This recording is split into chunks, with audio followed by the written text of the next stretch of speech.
Umakyat na sa 10 ang naaresto ng mga otoridad dahil sa iligal na pagbebenta ng paputok online. Giit ng PNP Anti-Cybercrime Group, delikado ang mga paputok na iniaalok online dahil hindi dumaan ang mga ito sa inspeksyon. Si Ryan Nasige sa sentro ng balita. Physical examination sa'yo. Kung wala ang kakayahan, ma'am, gobyerno ang maglalaan para ito. Naintindihan mo ang karapatan. Halos maglupasay ang babaeng ito nang arestuhin ng mga tauhan ng PNP Anti-Cybercrime Group dahil sa pagbebenta ng paputok online sa Cavite. Nabisto ang modus ng babae dahil sa pinaigting na cyber patrolling ng mga otoridad dahil sa talamak na bentahan ng mga paputok online. Makinig ka muna. Ikaw ay aking ina-aresto sa salang iligal na pagbebenta ng paputok.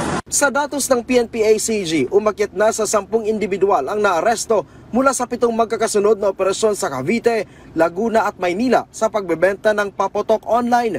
Ayon kay PNP-ACG Director Police Brigadier General Wilson Asueta, na-monitor nila ang pag-aalok ng mga illegal na paputok online.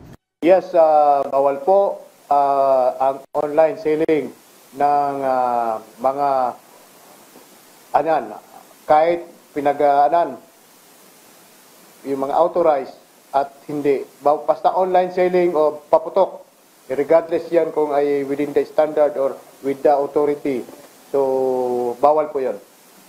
So, online selling of firecrackers and pyrotechnics is prohibited under the law.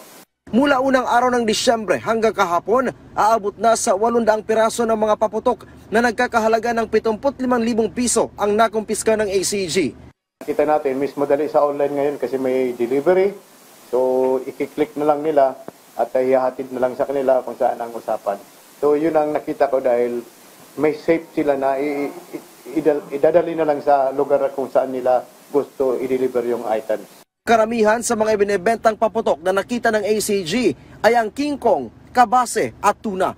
Paliwanag ni Asueta, lubhang delikado ang pagbebenta ng paputok online dahil hindi ito dumaan sa inspection ng BFP at ng DTI. Kung substandard aniya ang mga paputok, maaari itong magdulot ng sunog at pinsala sa katawan. Sinabi pa ni Asueta, maharap ang 10 na aresto sa paglabag sa Republic Act 7183 o an act regulating the sale, manufacture, distribution, and use of firecrackers and other pyrotechnic in relation to Section 6 ng RA 10175 o Cybercrime Prevention Act of 2012. Binabantayan din ng ACG ang ilang pang ipinagbabawal na firecrackers gaya ng Zaldico at Diskaya. Dagdag niya Asueta, makikipag-ugnayan na ang ACG sa mga online selling platforms upang mapigilan ang pagbebenta ng mga paputok online.